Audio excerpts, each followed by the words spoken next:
मैं ऑडियंस को कुछ ना रिस्क के हवाले से आयात भी सुनाना चाहूँगा और कुछ प्रैक्टिकल तरीके रिस्क बढ़ाने के, और ये जो जिनकी आपने बात कही, अल्लाह इनके रिस्क में इजाफा भी करें।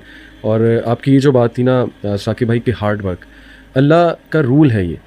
मेरे एक टीचर थे GIK में, तो हमें कैलकुलस और ये सारे मैथ्स के सब्जेक्ट्स उन्होंने पढ़ाए, अल्लाह उनकी मगफरत करें, कोविड के दौरान फौत हो गए।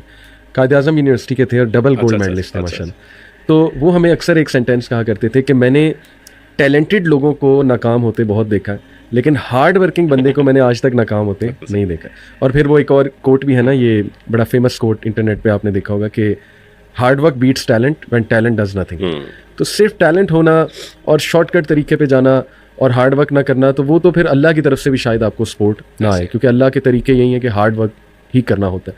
वैसे इससे पहले मैं सुनाऊँ साकिब भाई, कहते हैं ना कि कुछ स्मार्ट वेज़ हैं प्लानिंग में या कुछ स्मार्ट वेज़ हैं मे बी आगे बढ़ने में, तो वो आपके एक्सपीरियंस के मुताबिक वो छोटे छोटे अगर आप कुछ बताएं कि क्या वो स्मार्ट वेज़ हो सकते हैं यूथ के लिए, keeping in mind your work, कि हाँ अगर तुम ये चीज़ें करो तो पॉसिबिलिटी ज़्यादा है तुम्हारे ऊपर आने की। देखिए, मैं तो उनको ये कहता हूँ कि फंडामेंटल्स हैं, ये 4 चीज़ें पहले सीख लें। अगर ये 4 चीज़ें आप सीख लें तो आप कोई भी स्किल्स को उठा लें, उसके मास्टर बन जाएंगे और आप उसमें कामयाब हो जाएंगे। क्योंकि हमने अपना सक्सेस रेट जब निकालते हैं और फेलियर जब निकालते हैं तो हम देखते हैं कि फेलियर में ये 4 चीज़ें लैक करती हैं और जो सक्सेसफुल होते हैं उसमें ये 4 चीज़ें होती हैं। वो 4 चीज़ें हैं आपकी कम्युनिकेशन। पहली चीज़ कि आपने बोलना कैसे है, बात कैसे करनी है, किसी से बिहेवियर कैसा है बेसिकली आपका, क्योंकि यहाँ पे आप अक्सरियत को देख लें, they are lacking with how to even talk, they have no communication skill। दूसरी चीज़ कि बेचना सीखना, कि बेचना कैसा है, which means presentation कैसी है आपकी अपनी चीज़ों की। फॉर इंस्टेंस आप स्किल तो सीख लेते हैं, उसके बाद उस स्किल को बेचना कैसे है, सर्विसेज कैसे देनी, या प्रोडक्ट है आपकी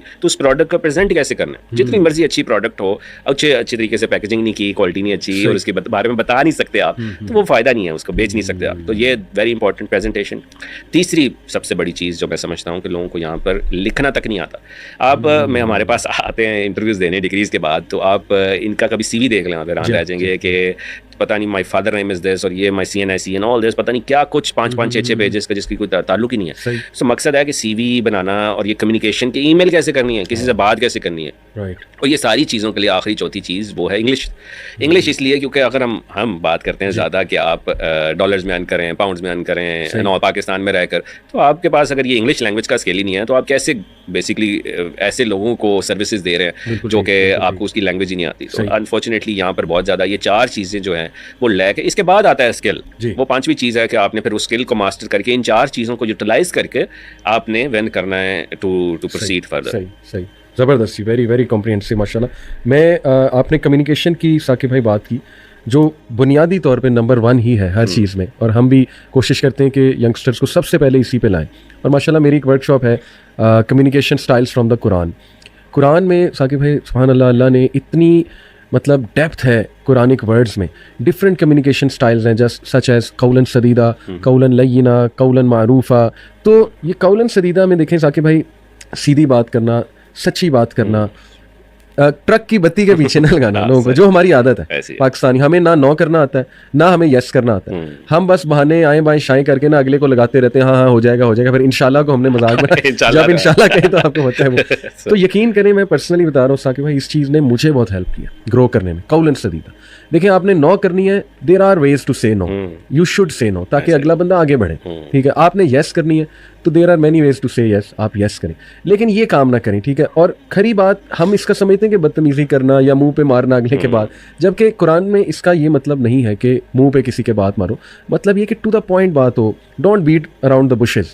और ये चीज़ प्रोफेशनली हम ले आए, सोचे हमारी ईमेल्स में सीधी बात हो, टू द पॉइंट बात हो, हमारी क्लाइंट के साथ कौलन सदीदा हो, जो हम कर सकते हैं हम कहें हम कर लेंगे, जो नहीं कर सकते उसे सच बता के टाइम बाय कर लें मे भी, लेकिन उसको ट्रक की बत्ती के पीछे न लगाएं, जो मैंने आपको कहा। तो ये माशाल्लाह बहुत ज़बरदस्त आपने जो है वो बात की। इसमें मैं थोड़ा सा ऐड करना चाहूँगा कि इन टर्म्स ऑफ इन चीज़ों में, जैसे आपने कहा क्लाइंट को and all this, commitment is very very important. क्योंकि हम अक्सर ये देखते हैं कि पाकिस्तान में, मैं स्पेशली ये देखता हूँ कि जिस दिन आपने डिलीवरी देनी है या प्रोजेक्ट डिलीवर करना है, एक दिन पहले नहीं, उसी दिन या बिल्कुल थोड़ी देर पहले कि ये मसला पड़ गया घर में या ये चीज़ हो गई, people do not want to hear all these excuses कि मुझे ये मसला पड़ गया। प्रोफेशनलिज्म ये होता है कि if you have taken any commitment तो वो आपने करनी है। और मैं हमेशा ये कहूँगा कि कामयाबी का राज है कि अगर आपने अपनी रिप्यूट बनानी है, तो अगर आपको कोई, आप 1 दर्जन आपके 12 नहीं होने चाहिए, 1 दर्जन आपके 15 होने चाहिए। अगर आपको कहे कि एक दर्जन सेब दे रहे तो आपने 15 देने हैं उसको, क्योंकि आप ओवर डिलीवर करेंगे तो ही बेसिकली नेक्स्ट टाइम भी आपको आएगा। ये साइंस और ये एक थ्योरी ये कहती है कि आपके 60% एग्जिस्टिंग जो नए लोग जो आते हैं वो आपके 60% एग्जिस्टिंग क्लाइंट्स की तरफ से आते हैं। That's how it works. अगर आप उनको खुश कर रहे हैं तो वो basically bring you more people for you in your own circle. और ये साकिब भाई कुरान और हदीस में ihsan का कॉन्सेप्ट है, going out of the way, doing something extra, excellence के लेवल पे जाके काम करना। मैं एज ए टीचर देखा है कि मैंने स्टूडेंट्स को एक असाइनमेंट दी।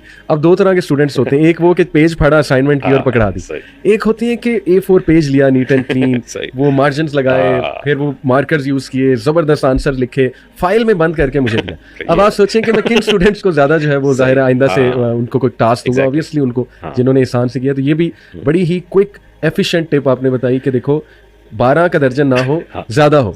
जैसे वो हाफिज जूस कॉर्नर वाले का बड़ा मशहूर है ना कि छोटी गिलासी फ्री।